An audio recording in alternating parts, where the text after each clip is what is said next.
back. So as you all are aware, we experienced an officer-involved shooting on this past Sunday. It's very important to us that we are as transparent as possible about the overall investigation to the extent that we can provide information. So today is our opportunity to provide a brief update on the officer-involved shooting that took place on Sunday morning. We are hoping that this will serve to answer some questions that we have received both from the media and also from our community, and some of the things that have been circulating online as well. So, at approximately 12:08 a.m. on November 17th, 2024, officers were dispatched to the 4700 block of Hope Valley Road for an attempt to locate cars that were reported to be racing in the area. The first officer on scene was Corporal Rex McQueen, and when he arrived, he initially attempted to disperse the cars and the crowd. At some point, eggs were thrown at Corporal McQueen and his marked patrol vehicle. Those eggs were thrown by the juvenile suspect that was later shot. Corporal McQueen then left his vehicle to confront the juvenile suspect, and a brief foot pursuit occurred. During this pursuit, the suspect, who we have since identified as a 16-year-old male, brandished a handgun and refused to drop the weapon after repeated calls by Corporal McQueen to do so. And so I do want to just take an aside here and say this is I know that the search warrant has been obtained, but what I'm telling you are things that I have seen in the body-worn camera footage.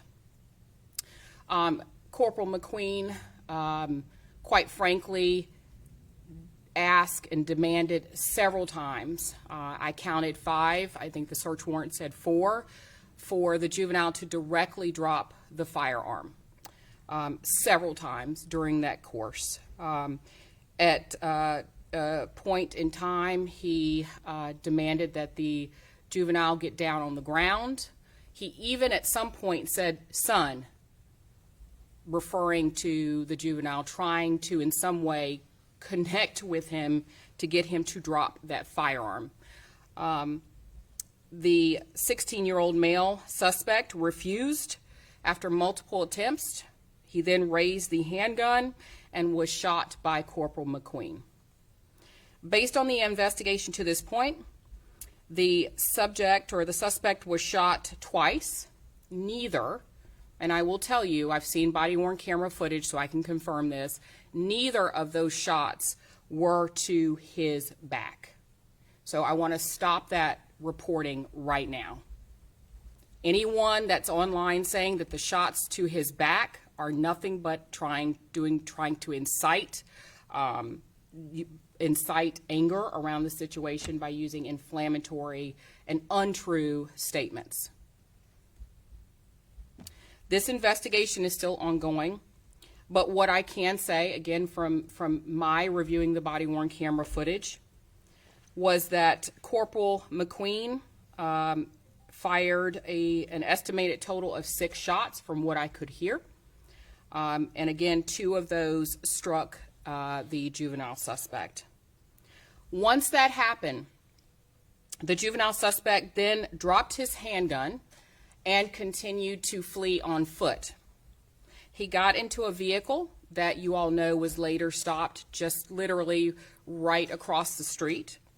The description of the car was given over the radio. Another officer about that time had seen the juvenile suspect jump into that vehicle and was able to effect a traffic stop on that car.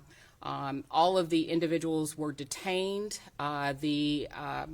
The individual that was identified as the juvenile suspect who had been shot by Corporal McQueen, they began to render aid. The officers on scene began to render aid to him until EMS and other first responders arrived, where he was transported to a local hospital and is now listed in stable condition. So I do want to take a moment to commend the officers on scene that were able to render aid.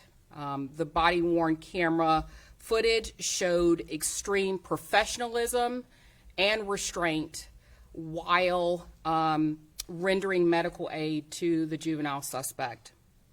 Their quick actions in locating this person, this juvenile, and using their training experience to render aid were very likely and do very likely contribute to the fact that he is alive today. And that's all that I'll say about that. The professionalism by Corporal McQueen, both before, during, and after the shooting, was very heartening to me as a police chief and the leader of this organization. It was almost as he was very disappointed that he had to use the force that he did. And so I will leave you with that. The officer involved in the shooting has been placed on administrative duty, which is standard procedure, as you all know, in an officer-involved shooting. The incident is also being investigated by the North Carolina State Bureau of Investigation and the Durham Police Department's Professional Standards Division. All of that is standard procedure. Based upon my review of the case, the incident report thus far, and the body-worn camera recordings, I have not observed any violation of the Durham Police Department's policy governing use of force, governing officer-involved shootings, or any policy governing how we interact with any member of our community. I also want to take a moment to note that this incident is certainly not an indictment on car enthusiasts and car clubs who meet regularly and create safe spaces for people to gather and show their cars. No, this was different. What happened Saturday night was an exhibition of lawlessness, a gathering by individuals that, quite frankly, could care less about the safety and security of themselves, of the community. They were intent on destroying property, and really just causing an overall disruption. Durham Police remain committed to investigating all of these criminal gatherings and taking appropriate action, much like what you have seen us do with the Dirt Bike Task Force in recent months, and ATVs who they've also displayed lawlessness behavior in our community and in surrounding communities. Durham Police will continue to actively investigate the events of Saturday night and Sunday morning, and additional charges could be forthcoming for individuals that were not involved in the officer-involved shooting, but certainly were there and participated in this abhorrent behavior. I do want to take a moment to actually just speak to the fact that a 16-year-old made a very adult decision to carry a firearm, to possess a firearm, and then made the adult decision to brandish that firearm towards a police officer. This speaks volumes to where we are today in our society. Make no mistake, these kids, these juveniles, have little regard for authority, and we need to do better. Parents, you need to talk to your kids. You need to educate them on the consequences that could end their life of possessing firearms, of engaging in what I call adult behavior, and committing violent crimes in our community and across our country. This incident should have never have happened. And we will continue to keep the lines of communication open as it relates to coming up with solution and ways in which we could really address some of the issues that are working behind the scenes that often cause our juveniles to choose a life of this type of behavior and crime. And so with that, I will open it up for questions from each person present today. Hello, Chief Andrews. Hi. I'm Josh Schaefer, News and Observer. When will the public be able to see the video?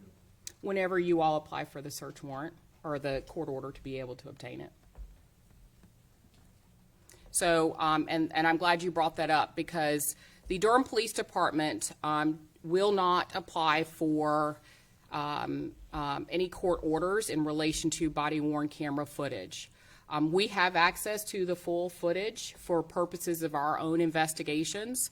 If you all would like access to the footage for purposes of your of your reporting to your particular community, or those that watch your news stories, then you would need to have your legal team do the work on that, and we certainly will cooperate fully with any orders that come from a court order being issued.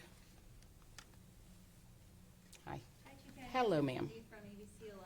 Yes, ma'am. I had questions about Corporal McQueen. Was he outnumbered at the time of the incident? I guess, why didn't he call for backup instead of getting out of the car?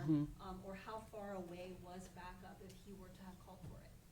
Okay, good. I'm glad you didn't ask multiple questions, because I was going to stop you after the first one. My memory is not as great as it used to be. So Corporal McQueen, from my observations, was grossly outnumbered. He went into, responded to this call at a very low level of desire to even kind of get out and engage with those individuals that were doing burnouts and what have you. He, from my observations, did not even appear to, he wanted just to disperse by using his vehicle with the lights on, with officer presence, and really that was it. Because as many people have said, is that, you know, the city of Durham, we have other things that we have to investigate, and quite frankly, he was simply using his officer presence as a way to disperse this crowd. It was not until our juvenile suspect decided to throw objects at his vehicle, which in turn I believe we've identified as eggs, that Corporal McQueen very quickly turned his attention and then exited the vehicle. So it was escalated not by Corporal McQueen, but by our juvenile suspect. Yes, sir. Brian Segovia from Univision. So you mentioned the juvenile is in stable condition. Is there any other information you can give us in regards to his injuries, his state right now?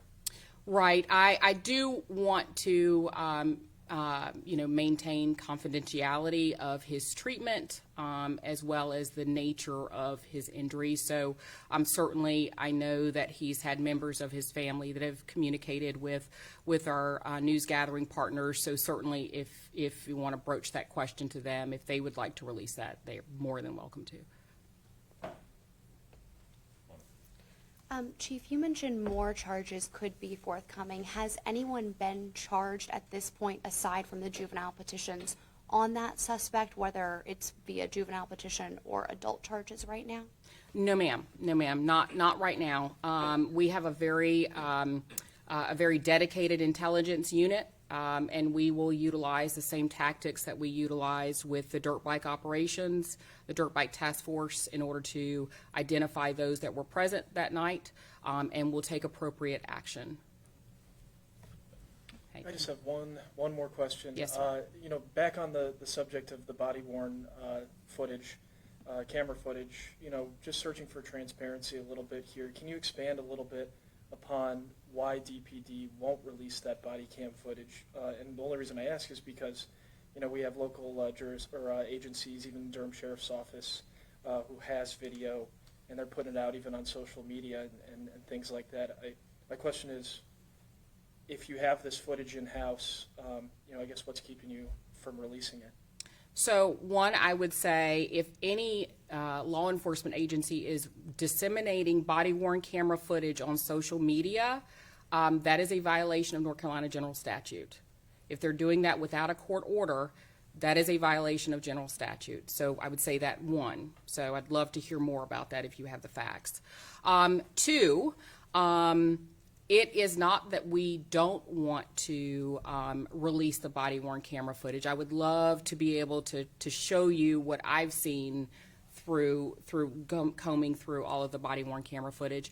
It is a drain on my legal staff to obtain those court orders, to show in court, to go through the motions, right? We are a very large agency, we are a large city, and we do not have the capacity to be able to do that. And so, again, this is not the first time we have not sought court order for body-worn camera footage. That started when I came back in 2021.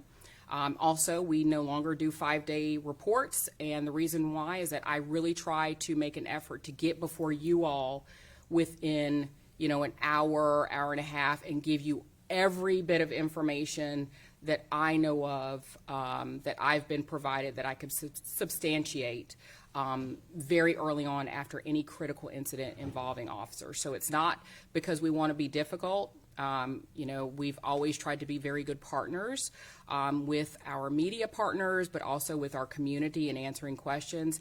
And I would say to you that we have been extremely transparent. So I would disagree with you on that. We've been very transparent. Well, just one more thing. So That was your one question. Next.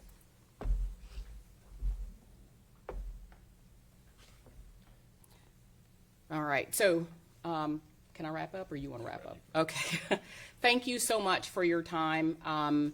We have our quarterly report coming up. I will not be speaking after the quarterly report, but certainly, please, if you have any questions about what's presented in the quarterly report, just send us an email, and we'll get you that information, and we'll follow up. So thank you all very, very much for being here. Take care. Thank you.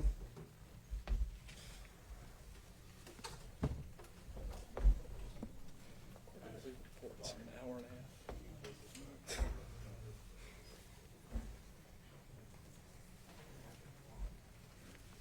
don't know if you want to share the general reports. It sounds like they do have discretion. It's not, we don't have a choice. So just to head off any stories, it's your call. But Yeah, we can send out, just send out to everybody. just to remind it.